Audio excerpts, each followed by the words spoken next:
Happy Friday, everyone, and welcome back to Two Chicks, Three Seats. So spring is here in almost full effect. It's been that weird New England spring here where it's like 80 degrees one day and then it's snowing the next. So I know it's not like that across the country, but in New England, it's spring technically, but it's like some winter thrown in there and some fall, some summer.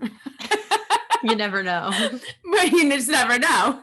But with that, we anticipate new food and beverage, event, and marketing trends across the hospitality industry. And of course, with COVID vaccines quickly rolling out, I got my first one last week. We feel optimistic that this spring and summer will be much, much better than last, and these trends will help that happen in so many ways. So let's discuss these spring trends, and if you have any of your own to share, then please email us and let us know. We love hearing from you guys, and we love hearing about the trends, and maybe we'll talk about them on an upcoming episode. So let's get started. In true Two Chicks, Three Seats fashion, we're going to start with cocktails. No surprise there. I have a few recipes because I feel like right now, especially us women, we're all trying to get into, our bathing suit, like vibe, I guess. I don't even want to look at my bathing suits right now. So I'm trying to be as conscious as I can about what I put into my body right now, but I still want to drink cocktails because it's beautiful out. So I have two recipes here, and I don't think I made these up, but I don't know. I call them my recipes. I've never had them in a restaurant, so I feel like I did make them up, but I'm sure they've been out there. The first one is my skinny marg recipe, and I love this recipe so much. I made these recently, like 2 weeks ago, because it was like 70 degrees out on a Saturday, and I got all excited and drank like probably too many. But anyways, so you start with silver tequila, and you can do 2 to 4 ounces. It depends on how strong you like your margaritas. I usually stay at the 3 mark. Sometimes I get a little, I get a little heavy with my pour, but, so basically just however strong you like your margaritas, 2 to 4 ounces. I always use Casamigos. I say that I feel like this podcast should be, sponsored by Casamigos because I rep them so many times, but anyways, so I use that always, and it has to be silver for this specific margarita. I feel like it doesn't taste as good with Reposado tequila, so stick with silver. You're gonna take half a lime and squeeze the juice into a shaker with the tequila, and then squeeze half a lemon, same way, and then clementine. So clementines are huge in the spring. I feel like right now you see them everywhere in the stores. So get yourself a clementine. You're going to cut it in half and squeeze it the same way you do your lemon and limes, but you're going to squeeze an entire clementine. They're really small, so it doesn't really give off much juice. And then I don't squeeze my own grapefruit juice. I buy fresh grapefruit juice at the store, but like literally just a dash. It's really like, I feel like it cuts the tartness of the lemon and lime. It's more bitter, I think. So that's the only reason why you do that. And then this is going to sound weird, but I swear it's not, a tablespoon of egg whites. And then I swear, all it does is add frothiness to it, and it doesn't add any calories, and it adds protein. So, I mean, everyone loves protein. And I was just telling Rachel how I'm trying to eat vegan. So this just goes against everything I just said. But anyways, whatever. It's egg white. I'm not a real vegan. I was a little thrown off there when I saw the egg white at the bottom of your recipe, but I guess I know. I literally just talked about how like eating vegan for a little while always helps make me feel better. And now I'm talking about drinks with egg whites in it, but whatever. And then you're going to shake that over ice till it gets really frothy. A lot of bartenders will recommend shaking anything with egg whites in it, what you call a dry shake, so with no ice. I prefer this drink to shake it with the ice. I think it tastes better. I've tried both ways. So you're going to shake it all the ingredients together, and then just pour the mixture with the ice in it into a glass and drink it. That's it.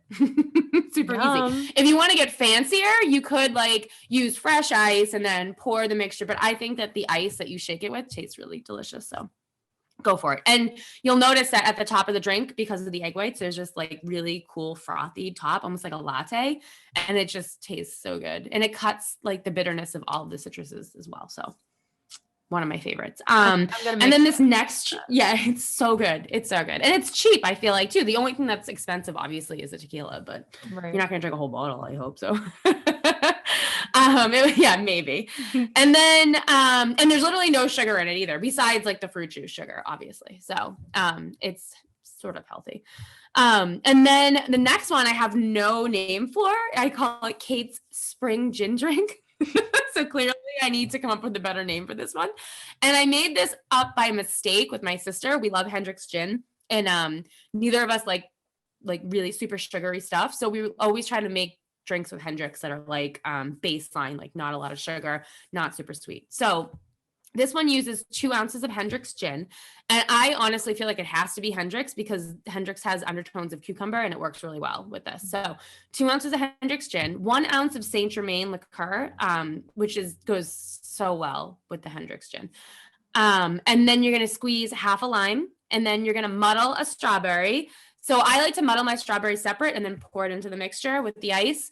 And then this one is like, you don't have to use it. You can just use honey, but I like to make honey syrup because it's not as thick and it mixes way better. Honey, you'll notice if you try to mix it over ice, it like sticks to the sides of the mix and doesn't really mix into the drink. So I make honey syrup, which is just like making simple syrup. You just combine equal parts honey and water over heat, like medium heat, and just keep stirring it until it becomes liquid. And then you just put it in like a little, like a salad dressing squeezer thing. I don't have a technical name for those. You need some help on the name. Condiment I don't know. I feel like I should know. I have 2 of them from Cambro because I stole them from a restaurant that I worked at that was going out of business.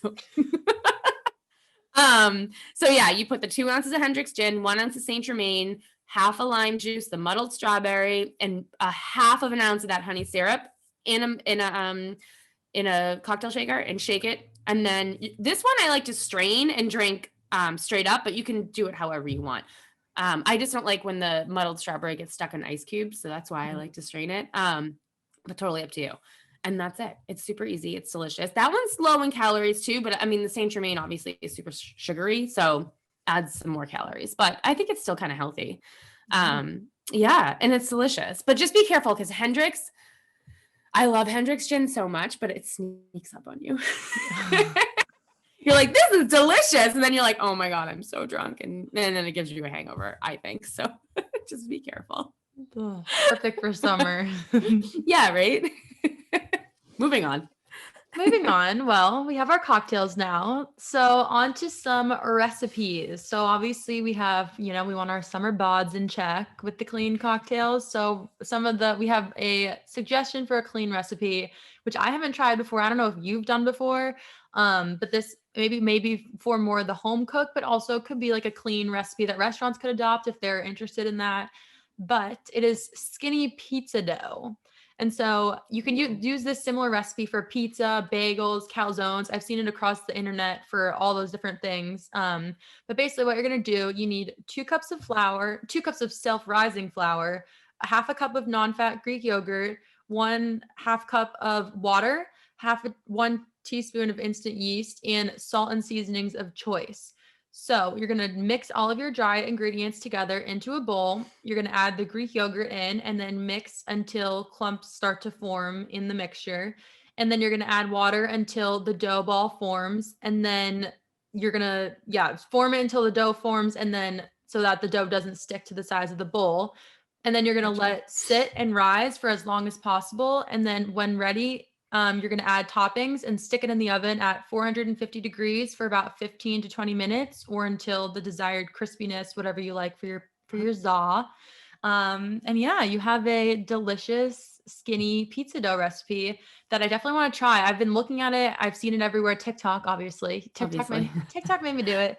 I want to try it from there as well. But I think it's just a good alternative when I'm wanting to have that pizza, but not wanting the unhealthiness of everything that, all the oil that comes on it. Maybe like half the amount of cheese that you would probably like to put on the pizza. Yeah, maybe I'll get I wonder if there's a vegan option. Yes. Well, the dough isn't vegan. That's the problem. Yeah, but I know. wonder if there's like a Greek yogurt. Like, I mean, I eat almond yogurt, but I feel like the consistency isn't like Greek. Like, you know what I mean? I'll have to look into that. I feel like there must be out there. There's so many alternatives. So if you're vegan and you're listening, maybe you have an alternative, but yeah, let us know. Yeah, we're interested. I'm learning. Kate going vegan. Well, for the second food related topic, it's not necessarily a recipe, it's more like a style of food service and a concept that we've been reading about. That could go for like a bunch of different recipes, but we'll name a couple suggestions. So there was this really fun BizBash article that came out that was talking about different ways that you could safely and creatively offer appetizers on like an individually packaged basis. So they were doing this with all sorts of foods, and you could do this for a catered event as a restaurant appetizer. Maybe you could try to do this as some like trendy, like trend forward situation. You could do it like DIY on your own with a group of friends. So a couple of things that they were talking about in this article was this catering company, Mary Giuliani Catering and Events in New York. They were serving up individually packaged mini sliders, bags of chips and cheese plates, mini hot dog kits with single serve condiments, personal popcorn and pizza boxes, and s'mores in a jar. And I feel like we talked about this for like a while ago, just when everyone was talking about different ways to serve food in this COVID era. But it's definitely, I feel like it's so creative and cute. It's definitely like a Insta-worthy thing when you have all the cute individual wrapped things. People love to take photos of stuff like that. So that's cool.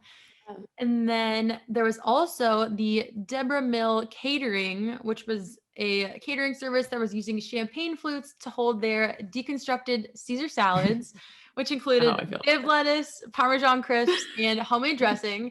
And when we first saw this article, Kate was appalled at this because it was a little expensive for what it is. But I think that, I mean, the concept I think is cute. Maybe you could figure out a way to do it a little differently at a cheaper price for what it is. But the whole like individual, I mean, yeah, it's the whole deconstructed food thing is just like a trend that it is. It's cute though. Yeah, it's cute. This is a little more cute than just like putting like literally a head of lettuce on a plate with like croutons and Parmesan and being like, your own salad. Right. For $20. I know. This is true. So, I mean, yeah, the presentation, the individual, the fact that it's individually served, everything like that makes it interesting. But yeah, we can link this article, but there was a bunch of other ways they were doing it with like noodles, like cups of noodles. They were doing it with desserts, individual packed treats. They were doing it with cocktails in like fun bags with straws attached. So there's so many ways that you can like find the single served trend and use that to your menu and whatever you're offering. So yeah, I think it's a great idea. Fun thing. And I want to like try this for myself instead of just reading it on the internet. We'll have to find some catering services that are doing this near us and do it for Tripleseat lunch when people are back in the office. It'd be cute. All right, so let's talk about some restaurant dining trends. And of course, it's springtime. We got to talk about outdoor dining. And at this point in time, most restaurants are on their way back to operating indoors and outdoors at almost full capacity. So granted, the capacity requirements still say that tables have to be spaced 6 feet apart. So it's not the same capacity as it was pre-COVID, but it's definitely the largest we've seen since the pandemic began, which is great. The weather is becoming so nice outside. So restaurants everywhere are transitioning to spruce up their outdoor dining situation for the spring and summer months. So let's talk about what that looks like right now. So New York's outdoor restaurants program, we've talked about this in the past, but wanted to get into it a little deeper after an article was posted earlier this week discussing the topic. So the Open Restaurants program allows for restaurants to move tables to the city streets and sidewalks in order to allow for more outdoor dining seating in New York City. And this is amazing, I think. And as a matter of fact, the program actually had been run by volunteers last year, but now they have been figuring out how to have paid employees run the show. So that's even better. There are various regulations and components to the program, like setting up barriers to show boundaries for tables and maintaining those structures.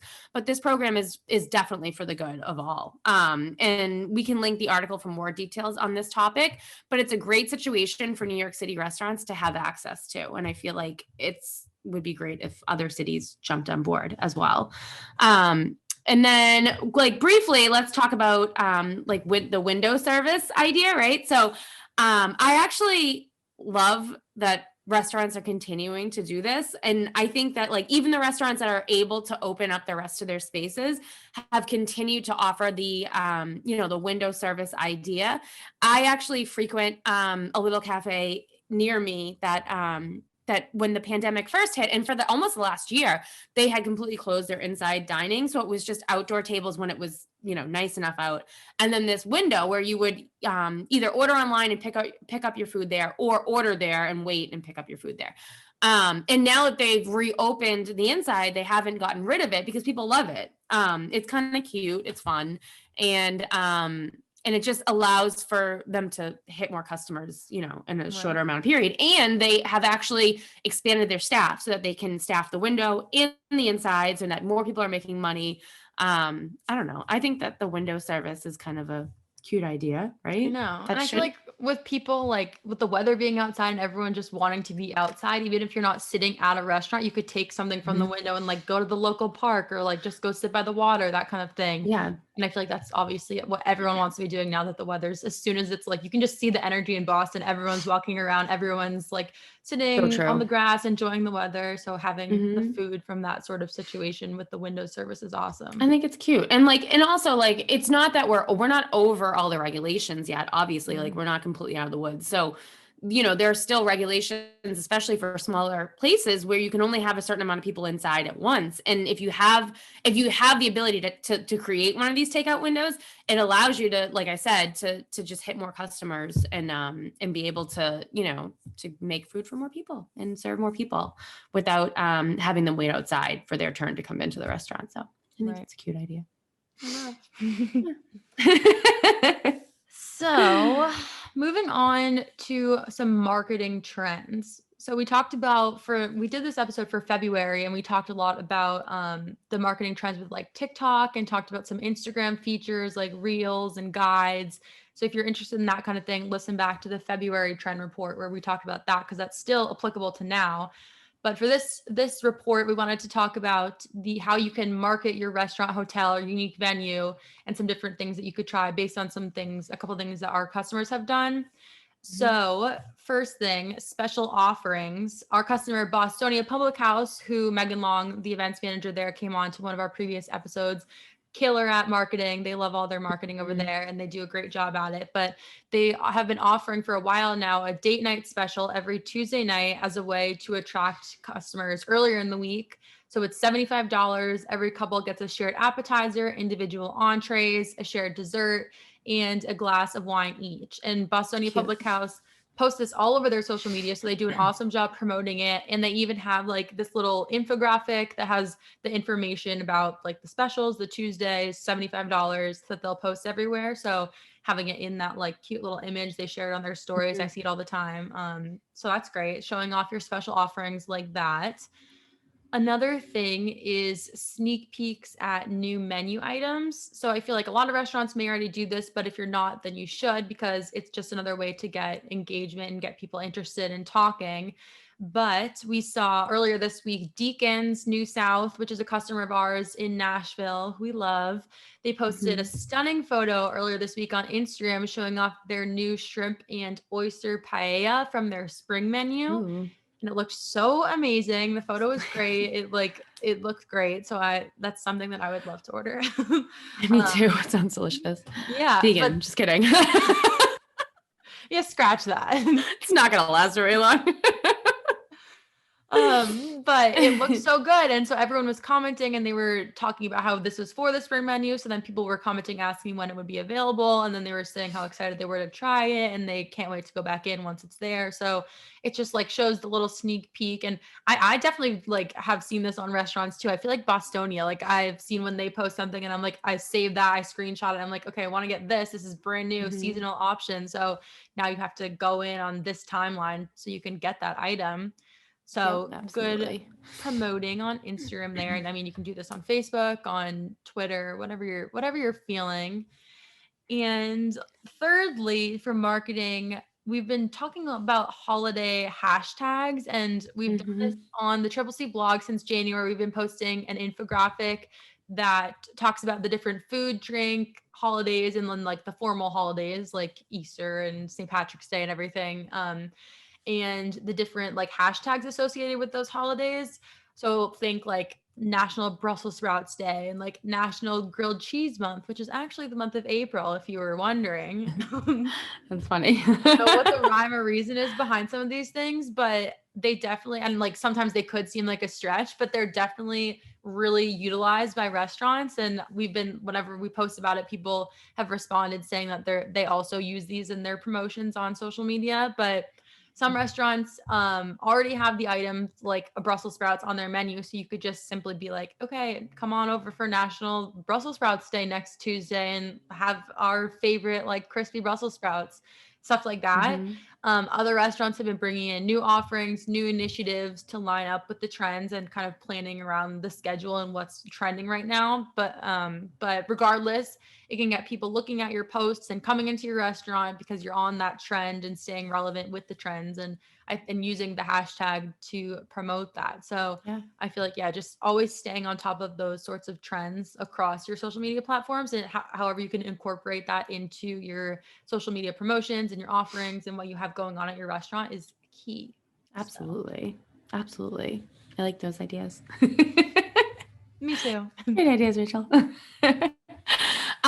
Okay, so let's talk about a little bit about events. So just like restaurant capacity restrictions are going away, restrictions on event sizes are lessening as well.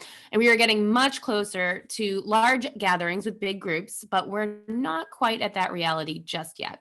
But even so, there have been creative ways to make events happen with restricted guest counts. So micro weddings, I love this idea. We talked about pandemic weddings in depth on episode 39 with our guest and customer, Natalie Thomas, who works for MTG Hospitality. But they are certainly a trend we think will come into the spring and summer, and we cannot wait to see more of them. The whole concept of micro weddings has evolved so much over the past year and became a socially acceptable form of a wedding. So if you never wanted to have a huge wedding bash, but felt obligated to because of societal norms, me, then this is quite perfect for you. I sort of wish that COVID had happened when I was supposed to be getting married. Oh man, planning a huge wedding is just, it's crazy. It's craziness. So micro weddings allow for an intimate gathering of your closest friends and family without the worry of who could potentially be offended, like your great aunt that you haven't seen in 20 years yet you have to invite them to your wedding when they're not invited, or aunts that you've never even met before. But God forbid you don't invite them to the wedding. Damn it. This really would have been great for me. I'm not kidding. It's God, when you have a huge, like, get off the hook, right? It's such a great excuse. Like, and an actual, like, it's not just an excuse. It's like facts, Right. So it's, oh my God. Yeah. I don't think there are many, well, you know what? I'm not going to dive too.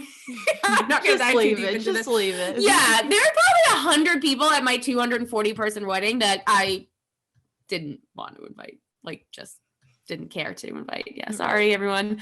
But I could have cut more for sure. Right. slash. Oh man. Anyways, so micro weddings allow couples to put their budgeted money into small details like fancy appetizers and cocktails surrounded by a beautiful outdoor setting. So you spend the extra money that you're not spending on plated dinners for 200 guests on a more elevated experience for a smaller group of people. And in episode 39, Natalie Thomas talked about her clients who set a grand piano next to a koi pond at her outdoor venue, which is not something that a large wedding group would normally go for, right? I mean, the pictures were amazing, but just like the thought of it is just so romantic and I love it. Yeah, there are so many things that like, oh man, that I would have done differently. I mean, my wedding was a blast. No regrets. My wedding was so much fun, but like, yeah, I mean, a million things I would have done differently. I also feel like nowadays the quote unquote Pinterest wedding is like that smaller, intimate, like backyard wedding. It's like, so it's changed so much. It's like smaller, more intimate. Yeah, it bought like sometimes I think what I'm not a destination wedding person. Like I like to go to destination weddings, but I'm not one who would have done something like that. But I would have loved to have hosted like 100 people or less and made it like just cocktails and appetizers, but like elevated cocktails and appetizers. and like maybe like a jazz band playing in the beginning and then like an actual band playing after that. Cause we had a DJ and our DJ was amazing. Right. I spent a lot of money in our DJ because we couldn't afford a band. Bands are so expensive. But we would have loved to have had one. And I think I spent the most money that one person could possibly spend on a DJ for a wedding that like isn't like, like a DJ at like a nightclub or something. But Right. like I still am like, yeah, it would have been done so differently, like just so differently. But I would have been able to spend more money on that because you don't have to feed 240 people dinner and they don't even eat it. God, so much money wasted. And I've said this before, but like granted, I got married 6 years ago, but I mean, we spent $20,000 on our wedding and we had 240 people. So I mean, I'm just saying, I made magic happen. I don't know how. With an open bar and a great DJ, I made magic happen. Kate. And it was gorgeous. But anyways, so micro weddings really, they let you focus on who is most important to your special day, right? So you can spend more quality time with fewer guests and stressing about chatting with all 200, which is another thing that stinks, is that like you don't even get to really enjoy your wedding because you're just like, shaking hands and kissing babies. And it's just like, you don't eat, you like forget. Like I didn't even get drunk at my wedding because I put down every drink that someone bought me. I just or not bought me because it was open bar, but like got me. I just put it down. Right. Because I was like, oh, hi, Aunt Cecilia that I haven't seen in 15 years. And then I forget about the drink and then keep going. Oh, Mike's aunt from across the country that I've never met. Cool. And probably we'll never see again. I'm glad you could make it. So glad you're here. Thanks for the $50. Oh man. Okay, I'm gonna stop because I'm not that any family members listen to this, hopefully. So but the smaller group size even gives more flexibility to the wedding location, obviously, right? So if you're looking at 50 people opposed to 200 plus, you could be at a restaurant, a boutique hotel, unique venue, backyard. The possibilities like definitely increase with a smaller size wedding. So I'll stop talking about micro weddings. I just think they're amazing. But yeah, Rachel, totally you should have a micro wedding, but I have to be there. Of course. Okay. Thanks. Okay. So let's talk briefly about outdoor events too. This may be a general statement, but we predict outdoor events to boom come summertime. So the CDC has always said that being outside decreases the risk of COVID transmission. So people who may have been nervous to book indoor events during the cooler months will hopefully be ready for the summer. And restaurants have definitely transformed their spaces in many ways to accommodate outdoor dining all year round, which often meant bringing in new structures with coverings to add capacity wherever possible. And these structures could also play a role in setting the scene for outdoor events, which is awesome. Think like extended back patios, outdoor terraces, heated seating, and so on. So some of these components existed on the restaurant's property before the pandemic, but many were added to help and can now continually be utilized for regular dining and for events. And then remember, we talked about this, I feel like a year ago, but the push for outdoor socially distanced concerts and drive-in movie theaters that helped drive revenue when restaurants closed their doors last year. Let's bring all of that back, right? Because I consider that to be a normal and fun activity, pandemic or not. I'm really looking forward to that happening again this summer. I hope that like smaller outdoor concerts will, and now I feel like they could be done with less restrictions. So maybe they'll be even better. And I just think it's so much fun. And restaurants made makeshift setups in their parking lots. And if they have the staff, maybe they can continue that this year, like on a one night a week basis or however often they can or want to. And I just I feel like those events were so much fun and you do feel safer. Vaccine or not. So I just think, I don't know. It's awesome. Mike and I went to a show. This was, I want to say it was like the fall. It was probably like September, October, at a local venue down the street from us that does concerts. And they normally do them inside this huge barn, but they shifted to make this outdoor stage, and it was gorgeous, and like all these lights hanging, and they had like outdoor bar, and it was like everyone just brought like blanket, like you bought tickets, but then you just bought blankets and chairs, like outdoor chairs, and they had catered meals. It was so much fun. And they're starting to, so they start again in May this year, and they're allowing more people to come to them. So we've already been like stocking the list of people that we can go see there. Right. But it's awesome. Yeah. Love I that. can't wait. And It's I feel called like, the yeah. Word Barn, actually. So shout out to the Word Barn in Exeter, New Hampshire. It's pretty awesome. Go Word Barn. I saw Martin Sexton there, who's like actually, I had brought in Mike to see, my husband loves Martin Sexton, and I brought him to see him in concert at City Winery. And like for his birthday, 2019. And then in 2020, we saw him outside the Word Barn. So it's pretty awesome. Happy birthday, Mike. Happy birthday in October. But yeah, I feel like it's so like crazy to think about last summer and because I remember like going out to eat last summer in as soon as outdoor dining was opening up again. And now it's like, it's actually like more safe, and it's still COVID, but it's like so much more safe than it was last summer in comparison. And now just how much it's like evolved and everything. And restaurants did all those changes last summer, and it's like stuck through the year, and like absolutely can continue again. So, and they're even better at it. You know what I mean? Right. So I think like it was almost like a learning curve last year, and everyone was rushing to do it because it was the only option that they had. So everything was sort of rushed and maybe like all over the place. But now I think people really have a handle on it. And it's almost like a soft opening for a restaurant. And it's like, you know, for the first few months, it's like mayhem. And then all of a sudden everyone gets in their groove. So I think now with last year under our belts, like it will be much easier to jump into that groove this year. So yeah, I think it's awesome. And I think we're unstoppable now. I think so, right? The industry is back. Yeah, you heard it here, folks. You heard it here first. Leads are coming in. It's true. We could do another episode on that. We should just do an episode about how many leads are coming into Tripleseat daily. Yeah. And how different it is from last year at this time. Right. I sound like now I'm really pushing Tripleseat. All right, let's cut off here. That's good. Well, thank you everyone for joining us for another episode of your favorite hospitality and events industry podcast. And reach out to us if you have other ideas for other trends, what else is going on at your restaurant. We love to hear your perspective as the hospitality and event professionals out there listening. Our information is always in the description, our email. So head us up. Thanks, everyone.